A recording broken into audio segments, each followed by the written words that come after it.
Um, this is what we're going to talk about. Okay, guys? Now, for episode 175, I got a lot of things loaded up. Okay? Now,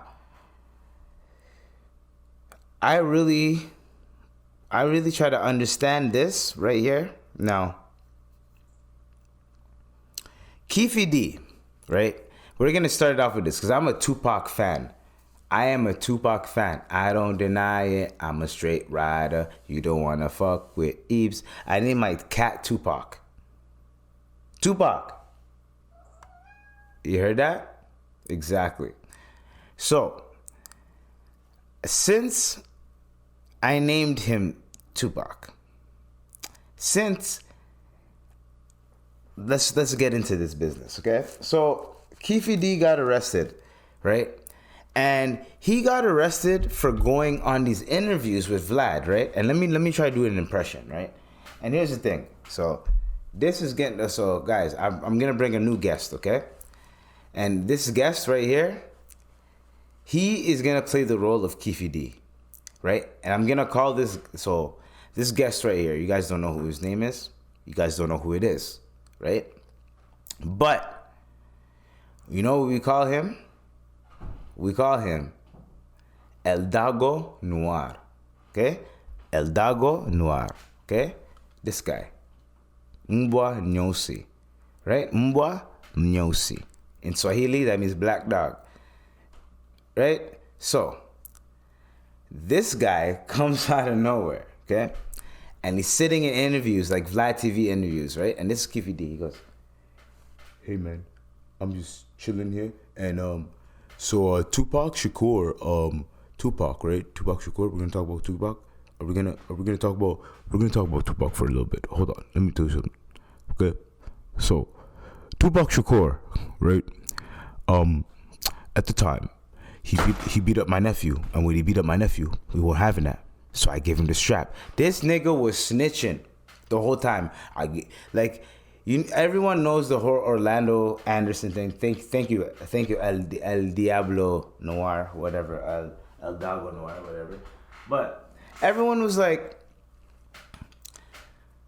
okay, first of all, DJ Vlad has solved the Tupac murder single-handedly.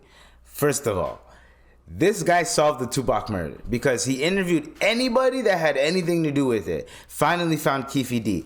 Keefe D goes on there and starts snitching on himself. When he starts snitching on himself, now the feds can build a case. Keefe D did not have immunity because here's the thing.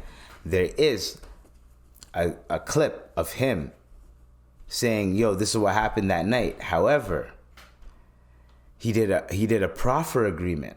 The proffer agreement is if you say you're guilty now, we'll let you go. However, if you still committed a crime and still admit to the crime later on, we can still prosecute you for it. This nigga decided to go on interviews and start going off about this type of shit. He started going off. And I'm like, "Yo, Keefe, what are you doing?" He wrote a book about Tupac's murder, all this type of shit. And then all of a sudden, and the whole point of him snitching to the cops to tell them what happened was because he didn't want to die old in jail. Look at fucking karma. Look at what happened, bruh. You gonna die old in jail now. And a nigga like me, I don't feel bad. You were part of the cause that killed one of my favorite rappers. And the way you described the story, this guy described the story as like this. So, hold on. Let me get El Dago Diablo. So, me and the homies, we were chilling. When we were chilling, me and the homies, all we were doing was we were trying to smoke, drink. Mike Tyson, Diddy was fucking with us at the time. So we pulled up to Las Vegas. We know it's the Mike Tyson fight, but we still pulled up. Why did you still pull up to the Las Vegas fight? And it's a Mike Tyson fight, knowing that Mike Tyson fucks with Tupac, knowing that Tupac is with Suge Knight, knowing that there's going to be a bunch of bloods there. You guys were looking for trouble. So when people try to put this whole angle of Orlando Anderson, he wasn't even involved in it really. He just got jumped and then he had to prove a point. No, nigga. He didn't even have to be there. You niggas took a road trip over there to go see Wagwan, to go watch the fight, knowing that there's gonna be a bunch of bloods there that don't fuck with you. How does that work? Then, so since you're doing all these interviews, that's how I know all this information. You're doing all these interviews and shit. Now, you are stuck between a rock and a hard place, buddy. You are fucked now. Because you decided to say, you know what? Let me make money off of this and say fuck the Proctor agreement. I'm gonna still admit to this crime, and I'm gonna give y'all new evidence on the case where you guys can prosecute me even further on it. That's what happened. So I don't feel bad for this guy. This guy, he can kick rocks. He can get the fuck out of here. I don't give a fuck about this nigga. He can get the fuck out of here. Waste you. He's a waste you, dog.